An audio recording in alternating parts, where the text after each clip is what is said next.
مشاهدينا الافاضل، طبتم وطابت اوقاتكم. نشرة اخبار الفضاء الارتياحي لهذه الفتره يصحبكم فيها محمود عبد الله بكفاح. ولكن قبل النشر اليكم هذا التنويه. مشاهدينا الافاضل، ننوه عنايتكم بان يوم غد هو المتمم للثلاثين من شهر شعبان، وعليه سيكون يوم الجمعه الموافق 24 من ابريل 2020 اول ايام شهر رمضان المعظم. ندعو الله ان يعيننا على صيامه وان يرفع البلاء والوباء عن الارض ويحفظ بلادنا من شره ووباله. كل عام وانتم بخير ورمضان كريم. بالعودة إلى نشرة الأخبار، إليكم أبرز العناوين.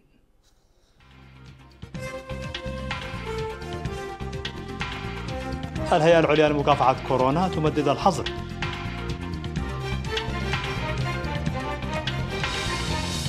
مكتب الإفتاء والشؤون الإسلامية يصدر بيانا بمناسبة حلول شهر رمضان المعظم.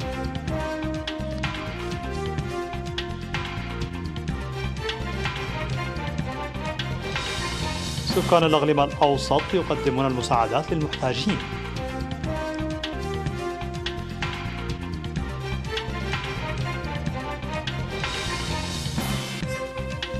الأمم المتحدة تحذر من كارثة إنسانية بسبب وباء كورونا. زعيما أستراليا وأمريكا يبحثان التحقيق في جائحة فيروس كورونا.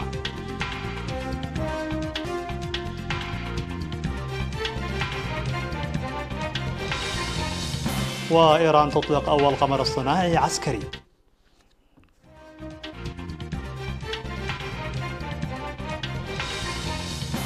مرحبا بكم. من العناوين إلى التفاصيل.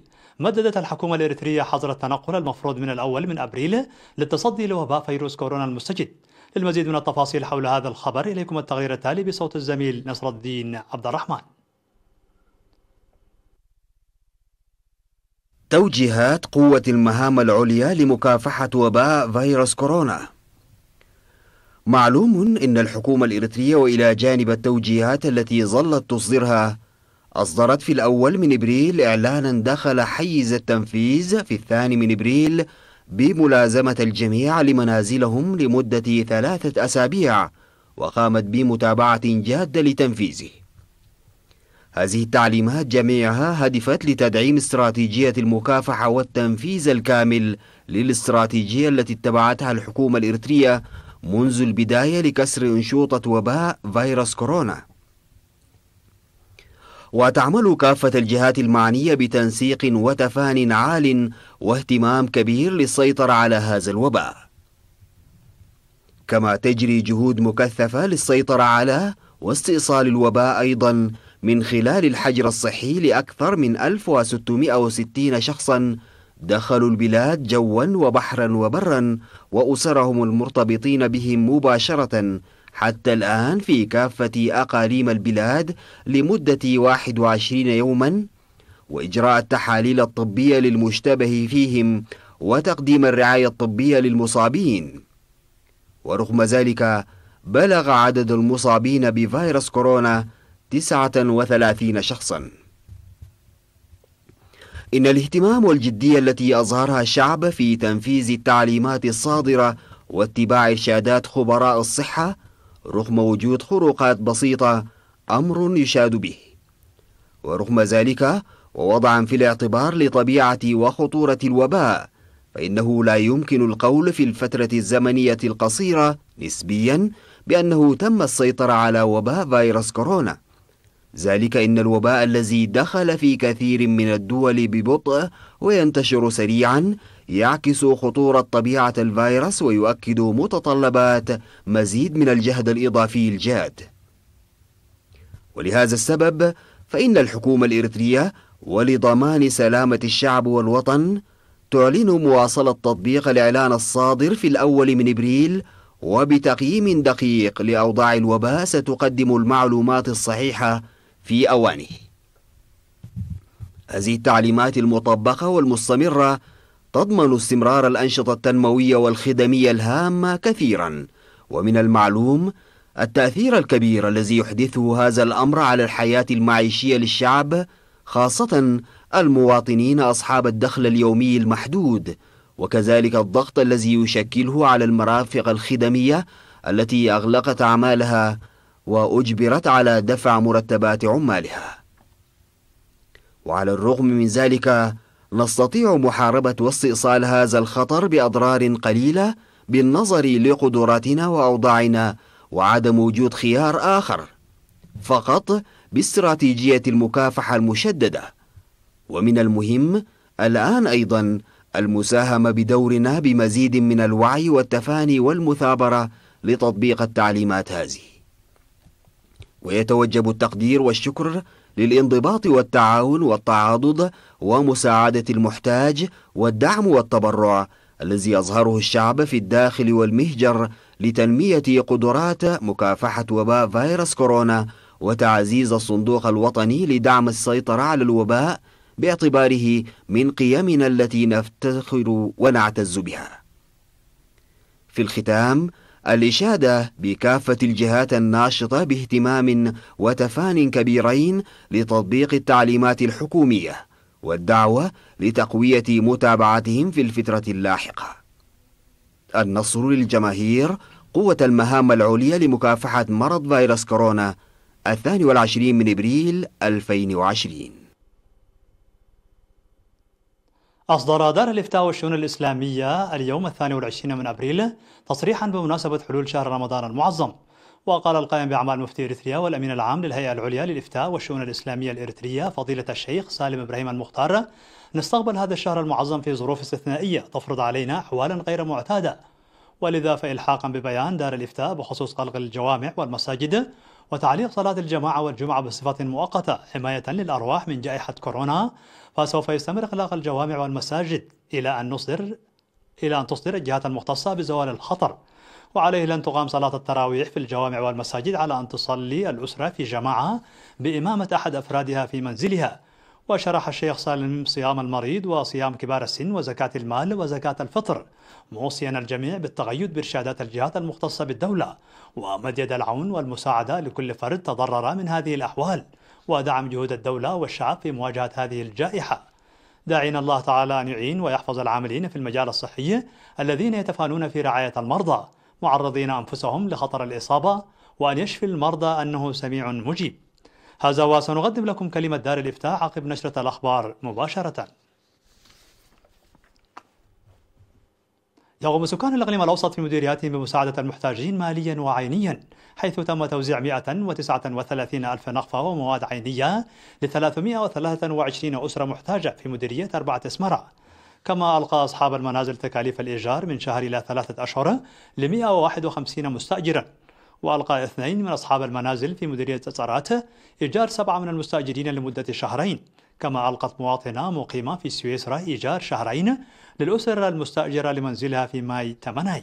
وقدم 161 مواطنة من مديرية كودايف أكثر من 107 ألف نقفة ومواد عينية ل 197 محتاجا.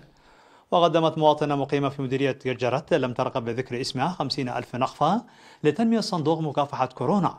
كما تبرعت جمعية روتر جرمن ب 35 ألف نقفة ومواطنان ب 8,000 نقفة، فضلا عن تقديم أكثر من 60 ألف نقفة مقدمة من بعض المحسنين ل 210 محتاجا. وقدمت أيضا أكثر من 41 ألف نقفة مقدمة من سكان أخرية ل 80 محتاجا. كما تبرع مواطنان من المديرية ب 15 ألف نقفة لمكافحة فيروس كورونا. وتكفل 32 محسنا من ضاحية عداقة حموس بتكاليف بضائع دكان حدري بقيمة أكثر من 118 ألف نقفة ل 203 أسرة محتاجة. وقدمت مؤسسة أسمرة للألبان واللحوم الألبان بقيمة 4400 نقفة لتلك الأسر. وقدم سكان براديز الذرة وغيرها من المواد العينية ل 59 محتاجا، فضلا عن إلقاء 12 من أصحاب المنازل الإيجار من شهر إلى 3 أشهر ل 55 مستأجرا. وفي إدارة جازاباندا قدم 45 شخصا مبلغ 90 ألف نقفة قدمت ل 150 محتاجا، بينما قدمت جمعية السلام التعاونية 11,700 نقفة للمحتاجين. كما ألقت مواطنة مقيمة في السعودية إيجار 3 أشهر ل3 من الأسر التي تستأجر منزلها. أوضحت وزارة الصحة استمرار التبرعات المالية والعينية للتصدي لفيروس كورونا، فقد تبرعت جمعية شاحنات وايد في جدة وضواحيها ب 300 ألف ريال إلى جانب تبرعهم السابق ب 100 ألف ريال، ليبلغ جملة تبرعها 400 ألف ريال. كما تبرع عمال هيئة مواني مصوع وعصب ب 514,137 نقفة، والجمعية التعاونية للفرقة العسكرية 84 ب 100,000 نقفة، وإسبيس 2001 إريتريا ب 200,000 نقفة، وجمعية عمال شركة ريد سي بوتلرز ب 50,000 نقفة، ومجتمع الجين ب 10,000 نقفة، وورشة ناس النت ب 10,000 نقفة، وشركة ماي حنس الخاصة ب 5,000 نقفة لمكافحة فيروس كورونا. وقدمت جمعية أصحاب بساتين دقة محارف 60,000 نقفة، والمرافق الخدمية السياحية في مصوع 15,000 نقفة. كما تبرع 31 من تجار مدينة عالدقيح ب 119,200 نقفة، وضاحية كاريبوسا ب 15,000 نقفة، ومؤسسة توزيع المشروبات الكحولية مقيرو في عالدقيح ب 4,000 نقفة، وسكان بلدة ميمنة ب 67,700 نقفة، وعدد كبير من الأفراد بحوالي 320,000 نقفة و2000 دولار. كما ألقت السيدة أستير مبايا المقيمة في فرانكفورت الألمانية والتي تبرعت سابقا ب50,000 نقفة، ألقت إيجار 3 أشهر لمستأجري منزلها في فيلاجو بأسمرة، بينما قدم الفنان قدي قبر ميكائيل 228 من أدوات رش المطهرات و95 من عبوات الصابون السائل للعاملين الصحيين. وقدم الشباب الطوعيين في بلدة ميمنة دعما عينيا ل67 أسرة محتاجة تم جمعها منهم ومن المحسنين. كما قدم سكان مديرية تسورونا مساعدات عينية ل 140 أسرة معدمة.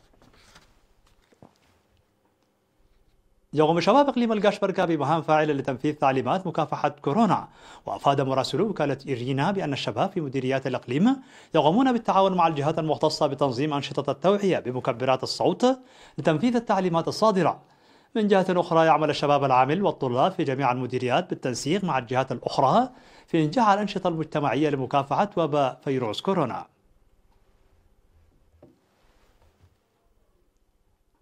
مشاهدينا الفاضل، كانت هذه الأخبار الداخلية. فاصل قصير ونوافيكم بالأخبار العالمية، فابقوا معنا.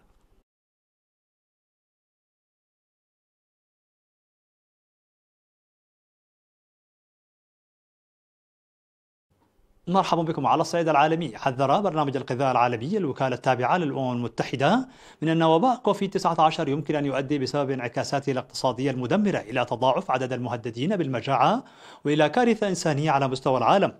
جاء تحذير برنامج الغذاء العالمي بشأن عواقب الوباء في قطاع الأغذية بينما ارتفعت حصيلة الوفيات بالفيروس في العالم إلى 174 ألفا منذ ظهوره في الصين في نهاية ديسمبر الماضي، حسب تعداد أجرته وكالة فرانس بريس. وقالت الوكالة الدولية أن عدد الأشخاص الذين يعانون بشدة من الجوع يمكن أن يتضاعف بسبب وباء كوفيد-19 ليبلغ أكثر من 250 مليونا في نهاية 2020، مشيرة إلى خطر حدوث كارثة إنسانية عالمية. من جهتها حذرت منظمة العمل الدولية من أن لأزمة كوفيد-19 أثر مدمر على العمال والموظفين بسبب الخسائر الكبيرة في الإنتاج والوظائف في كل القطاعات. من جهتها قالت وكالة تابعة للأمم المتحدة تتخذ من تشيلي مقرا لها أن أمريكا اللاتينية يمكن أن تشهد في السنة أسوأ ركود في تاريخها، مع انخفاض متوقع نسبته 5.3% في إجمالي الناتج الداخلي بسبب انعكاسات الوباء على اقتصادات المنطقة. قالت الحكومة الأسترالية أن رئيس الوزراء سكوت موريسون طلب الدعم لفتح تحقيق دولي بشأن جائحة فيروس كورونا المستجد في اتصالات هاتفية مع الرئيس الأمريكي دونالد ترامب والمستشار الألماني أنجيلا ميركل والرئيس الفرنسي إيمانويل ماكرون. وأثار مسعى أستراليا لبدء مراجعة مستقلة بشأن منشأ الفيروس وتفشيه واستجابة منظمة الصحة العالمية له انتقادات حادة من الصين التي اتهمت المشرعين الأستراليين بتلقي التوجيهات من الولايات المتحدة الأمريكية. وقال موريسون أنه أجرى نقاشا بناء للقيام مع ترامب عن استجابة البلدين لمرض كوفيد-19 الناجم عن الإصابة بفيروس كورونا المستجد والحاجة لعودة النشاط الاقتصادي. وقال مصدر حكومي أن أستراليا تبحث مع ما إذا كان يتعين منح منظمة الصحة العالمية سلطات تشبه تلك الممنوحة للمفتشين الدوليين في مجال السلاح لدخول الدول والتحقيق فيها دون انتظار موافقة. وانتقد البيت الأبيض بشدة الصين ومنظمة الصحة العالمية وسحب تمويل الولايات المتحدة للمنظمة. أعلن الحرس الثوري الإيراني أنه أطلق بنجاح أول قمر اصطناعي عسكري للبلاد في إطار برنامج تقول الولايات المتحدة الأمريكية أنه غطاء لتطوير صواريخ. وقال الموقع الإلكتروني للحرس الثوري أن قوات حرس الثورة الإسلامية أطلقت بنجاح أول قمر اصطناعي عسكري للجمهورية الإسلامية الإيرانية. وأضافت أن القمر أطلق بواسطة حامل الأقمار على مرحلتين من صحراء إيران المركزية، موضحة بأن القمر الاصطناعي استقر في مداره حول الأرض على مسافة 425 كيلومترا.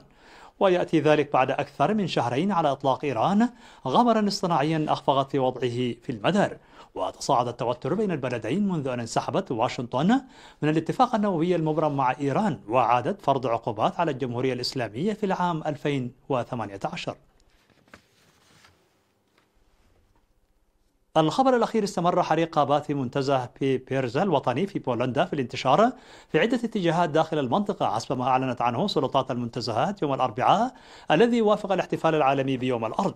وتضرر نحو 4000 هكتار من الحريق حتى الآن، حسب تقديرات مسؤولي المنتزهات التي استندوا في إصدارها على صور التقطتها طائرات مسيرة وأقمار اصطناعية.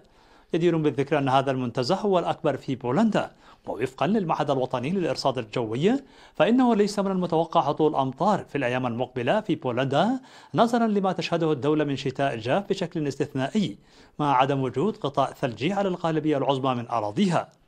هذا ويصعب الوصول إلى المنطقة المتضررة، مما يعقد جهود مكافحة الحرائق، وقد يستمر الحريق مستعرا لأيام أو أسابيع داخل الأرض. مشاهدينا الأفاضل، بهذا نكون قد وصلنا بكم إلى نهاية النشرة. شكرا على حسن المتابعة، دمتم بألف خير.